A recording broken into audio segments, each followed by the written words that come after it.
Пару важных слов, да, гэта праўда, якая ёсць. Праўда, калі беларусы дапамагаюць украінцам, і ў бок беларусаў ёсць нейкія прэтэнзіі. Менавіта гэтую праўду шмат хто спрабуе схаваць, але гэта ёсць. Так паступаў царызм. Царызм хаваў праўду пра тое, што беларусы мелі сваю дзяржаву, Вялікае княства Літоўскае.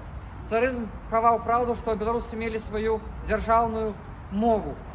Царызм хаваў праўду, што беларусы мелі волю на сваёй зямлі. І за гэта якраз такі змагаўся Касцюсь Каліноўскі. І тыя людзі, які разам яго падтрымалі Каліноўца. Сёння праўду трэба агучваць.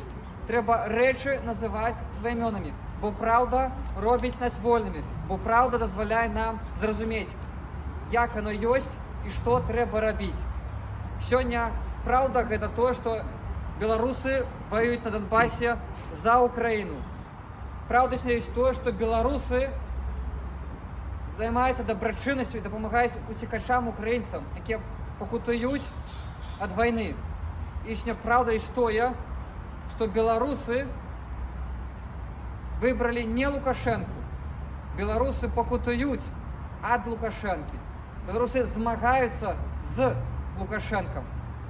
Беларусы выступаюць супраць рэжыма Лукашэнкі. І сёння мы пакутуем як на Беларусі ад рэжыма, які бомбіць Украіну, так і мы са сваіх сіл выдаем все магчымае для украінцам, каб ратаваць і дапамагаць ім у цяжкі для іх час.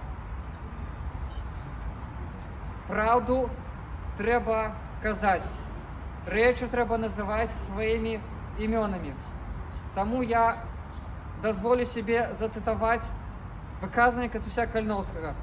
Толькі тады народ беларускі ты зажывеш вольна, калі над табою не будзе москаля. Жыве Беларусь! Жыве!